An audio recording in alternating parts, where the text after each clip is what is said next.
আব্বা ও আব্বা, সারাটা জীবন লোদে ফুরতে ফুরতে বট বৃক্ষের মতো দাঁড়িয়ে প্রত্যেকটা মানুষকে তুমি ছায়া দিয়ে গেলা।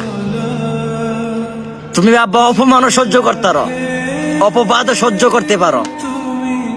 এই জীবনের লগে এত দিনে বছরের পর বছর তুমি স্ট্রাগল করতে করতে তুমি নিঃস্ব হয়ে গেছো আব্বা।